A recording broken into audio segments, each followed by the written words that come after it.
कोणाच्या बड्डेचं एवढं सेलिब्रेशन चालू आहे. समर तर जाम खुश आहे आणि त्याच्या बाप्पाच्या हातामध्ये चाकू आहे. नक्की बड्डे कुणाचा प्रश्न पडला असेल तुम्हाला. तर बड्डे आहे माझा आणि काल माझा बड्डे होता आणि तुम्ही सर्वांनी खूप छान छान विश केलं, त्याबद्दल सर्वांचे मी आभारी आहे. मिस्टरांचा फोन आला की आपल्याला बाहेर पार्टीसाठी जायचं आहे, म्हणजे ते मिस्टर मला पार्टी देणार होते आणि तुम्ही रेडी व्हा आणि या लवकर म्हणून.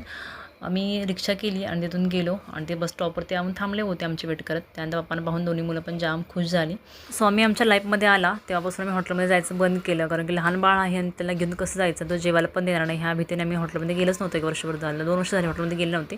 आणायच हॉटेलमध्ये पार्सल, पण हॉटेलमध्ये गेले नव्हते. त्यानंतर पप्पा असे बोलले की आज चला बाहेर जाऊया आणि मला वाटलं तेवढं धाब्यावरती वगैरे घेतील जेवायला, पण त्यानंतर मला मॉलमध्ये घेऊन आले होते आणि मॉल पाहिल्यानंतर स्वामीसमोर दोघं पण जाम खुश. समजलं तर मॉलमध्ये यायला खूपच आवडतं.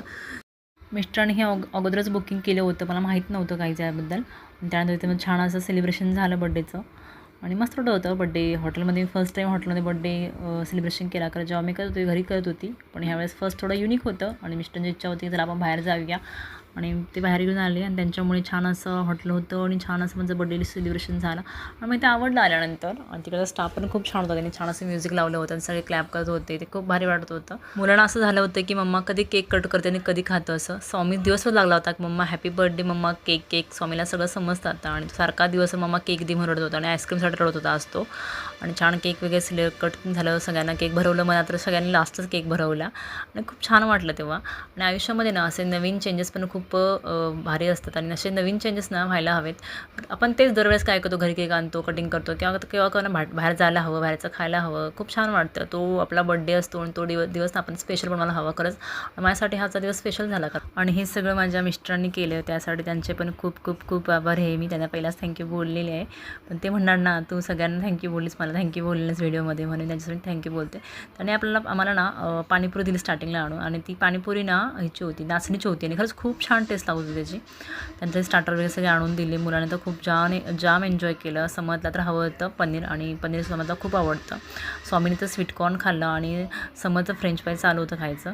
एवढे मेनू होते ना की काय खाऊ आणि काय नको हे समजत नव्हतं. फिश होते, व्हेज पण होतं, नॉनव्हेज पण, दोन्ही पण होतं आणि ते अनलिमिटेड होतं आणि त्यामुळे आपलं जे हवं ते खाऊ शकले असते. मी तर फिश जास्त खाल्ले आणि तंदुरी तर खूप आवडते मला, पण थोडी ती मला खास नाही वाटली, थोडं मीठ कमी होतं त्यामुळे मी ती फारशी खाल्ली नाही.